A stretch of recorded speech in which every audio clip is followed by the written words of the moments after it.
সুপ্রিয় দর্শক, SM by info চ্যানেলের নতুন ভিডিওতে আপনাদের স্বাগতম। আজ আমরা পরিচিত হব সেই প্রাণীদের সঙ্গে যারা জন্মগতভাবে তাদের প্রজাতির থেকে আলাদা। উজ্জ্বল রং, অস্বাভাবিক আকার বা অনন্য জিনগত বৈশিষ্ট্যের কারণে সকলের নজর কেড়েছে। চলুন একসাথে উপভোগ করি প্রকৃতির এই বিরল ও চমৎকার সৃষ্টি এবং দেখি কিভাবে প্রকৃতি তাদের এমন অসাধারণ বৈচিত্র্য দিয়েছে। ম্যান্ডারিন ফিশ বা সিঙ্কিরোপাস স্প্লেন্ডিডাস হল বিশ্বের অন্যতম সুন্দর সামুদ্রিক প্রাণী, যা ড্রাগনেট পরিবারের অন্তর্গত। এটি মূলত ফিলিপাইন, ইন্দোনেশিয়া, অস্ট্রেলিয়া এবং প্রশান্ত মহাসাগরের প্রবাল প্রাচীরে বসবাস করে। এই মাছকে বিশেষ করে তোলে এর উজ্জ্বল নীল, সবুজ, কমলা ও হলুদ রঙের নকশা, যা প্রাকৃতিকভাবে খুবই বিরল। ম্যান্ডারিন ফিশের শরীরে আঁশ নেই, বরং একটি বিশেষ শ্লেষ্ম স্তর রয়েছে যা তাকে সংক্রমণ ও শিকারীদের হাত থেকে রক্ষা করে। এরা সাধারণত রাতে সক্রিয় হয় এবং ছোট ক্রাস্টেশন, কেঁচো ও জু প্ল্যাঙ্কটন খেয়ে বেঁচে থাকে। আকর্ষণীয় সৌন্দর্যের কারণে একে সাগরের রঙিন রত্ন বলা হয়। তবে প্রবাল প্রাচীর ধ্বংস ও অতিরিক্ত সংগ্রহের কারণে এর সংখ্যা ক্রমশ কমছে।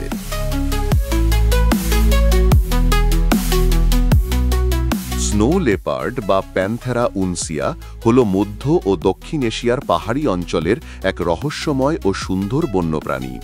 এরা প্রধানত হিমালয়, মঙ্গোলিয়া, নেপাল, ভুটান, পাকিস্তান এবং সাইবেরিয়ার পর্বতশৃঙ্গে পাওয়া যায়, যেখানে শীতল তুষারাচ্ছন্ন ভূমি বিরাজমান। স্নো লেপার্ডের দেহে ধূসর সাদা লোম, কালো দাগ ও লম্বা লেজ থাকে, যা তাকে বরফাচ্ছন্ন পরিবেশে অদৃশ্য হয়ে থাকতে সাহায্য করে। এদের পুরু লোম তীব্র শীত থেকে সুরক্ষা দেয় এবং বড় থাবা তুষারে সহজে চলতে সহায়তা করে। এ কারণে এ প্রাণীকে হিমালয়ের সাদা ভূত বলা হয়। খাদ্য তালিকায় প্রধানত নীল ভেড়া, আইবেক্স ও ছোট স্তন্যপায়ী প্রাণী থাকে। সংখ্যায় অল্প হয়ে আসায় বর্তমানে স্নো লেপার্ডকে ভালনারেবল স্পিসিস হিসেবে তালিকাভুক্ত করা হয়েছে। প্রিয় দর্শক, এ পর্যায়ে একটি ছোট্ট বার্তা। আমাদের আয়োজন যদি ভালো লেগে থাকে, লাইক দিন, আপনার মতামত কমেন্টে আবশ্যক জানান এবং যদি এখনও এসএম বাই ইনফো চ্যানেলের সাবস্ক্রাইব না করে থাকেন, সাবস্ক্রাইব করুন এবং অল নোটিফিকেশন চালু রাখুন, যাতে আমরা দ্রুত পৌঁছে দিতে পারি আমাদের সব নতুন আয়োজন। অ্যাক্সোলোটল বা অ্যাম্বিস্টোমা মেক্সিকানাম হল এক বিশেষ প্রজাতির উভচর প্রাণী, যাকে প্রায়ই মেক্সিকান ওয়াকিং ফিশ বলা হয়। যদিও নামের সাথে মাছ রয়েছে, আসলে এটি স্যালামান্ডার পরিবারের সদস্য। এরা প্রধানত মেক্সিকো সিটির কাছাকাছি সোচিমিলকো হ্রদে পাওয়া যায়। অ্যাক্সোলোটলকে আলাদা করে তোলে এর নিওটেনি বৈশিষ্ট্য, অর্থাৎ জীবনের পুরো সময়েই শৈশবের বৈশিষ্ট্য বজায় রাখা।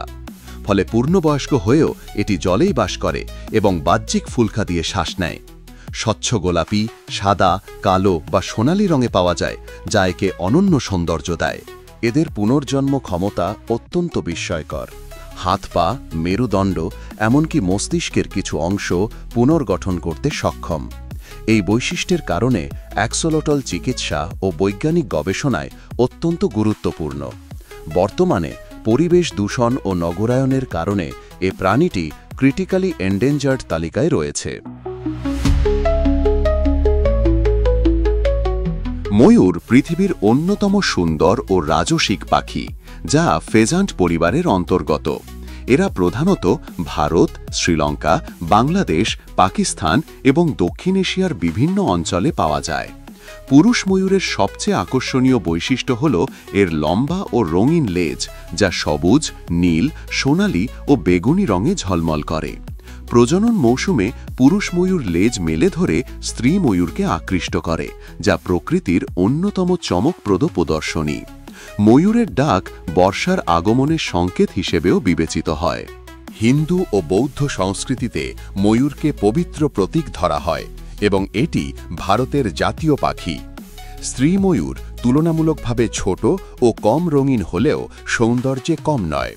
ময়ূরের সৌন্দর্য ও প্রতীকী গুরুত্বের কারণে এ প্রাণীকে প্রকৃতির রঙের সম্রাট বলা হয়। বর্তমানে আবাসস্থল ধ্বংস ও শিকারজনিত কারণে অনেক অঞ্চলে এদের সংখ্যা হ্রাস পাচ্ছে।